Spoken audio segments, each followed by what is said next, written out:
Hello everyone! Lalong-lalo na sa nag-iisang jowa Yurika po na nagsi-celebrate ng birthday ngayong araw. Happy birthday jowa, even though you don't want to tell me kung ilang taong ka na, but let me decide about your age. Happy 40th birthday. Bahala ka sa buhay mo dyan. Ay jowa, happy birthday. Sana ngayong araw hindi lang ngayong araw, na masaya ka at magiging masaya ka pa sa mga susunod pa na birthday na darating sa buhay mo, and more candles to blow, diba? Sa jowa, happy birthday. Ang wish ko is sana makatagpo at matagpuan mo na yung lalaking bebengbang sa'yo araw-araw. Yung lalaking didilig sa natutuyot mo na bulaklak. Charot. No, hindi. Tsaka sana makatagpo ka na ng tao o yung lalaking magiging karamay mo sa lungkot at saya, sa hirap at ginhawa. Okay. Sana makatagpo ka na rin ng lalaking makakasama mo until you grow old at magiging masaya ka na sa buhay. Okay? Kasi, alam nyo kasi si Jowa, ilang beses na rin yan na broken hearted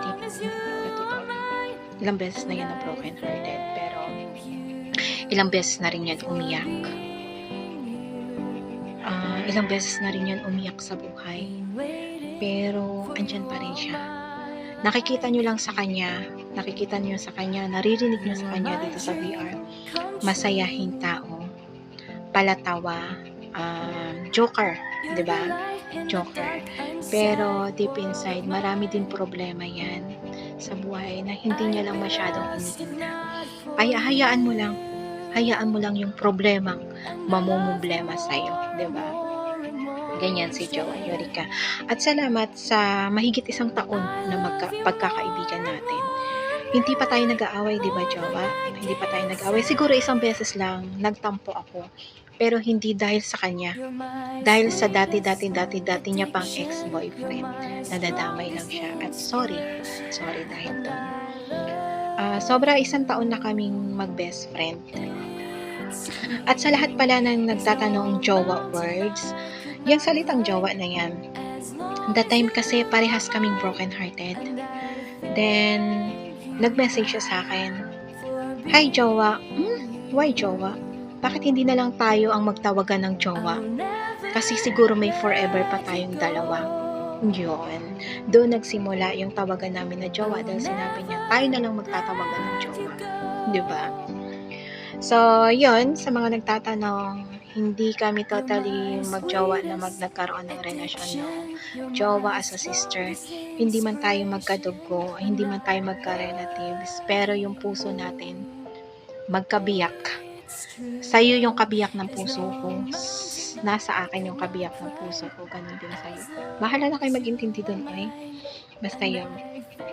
And also, jowa, thank you din dahil andyan ka, handang tumulong sa akin, emotionally, financially, andyan ka na tinutulungan ako, at maraming salamat sa tiwala na binigay mo sa akin. Every time na nagkakaroon ka ng problema, sinasabi mo sa akin.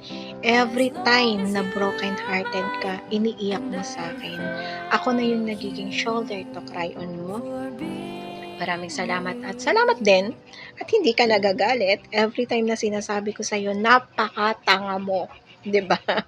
Pagdating sa pag-ibig, pero naintindihan ko naman, I understand about everything sa buhay mo, naintindihan ko 'yon. At lagi lang naman ako nagpapasalamat sa'yo, 'di ba? Kasi pag may problema din ako, ikaw din yung labasan ko ng sama ng loob ko, iniiyakan ko, kaya ina-advisean mo din ako, at maraming salamat sa advice. At yun lang, at maraming and also idamay ko na rin lahat ng Puggles Lady. Maraming salamat sa inyo sa tulong, financially and emotionally also, at minsan sa pag-intindi din sa akin na naging moody ako. Ganon. So, Okay? So, last, happy birthday again, Jowa. Long life and best friend for life. At isa pa, ang gustong-gusto ko, yung magkaharap tayo sa isang mesa na nagtatagay. At yun talaga ang gustong-gusto ko na magkita tayo.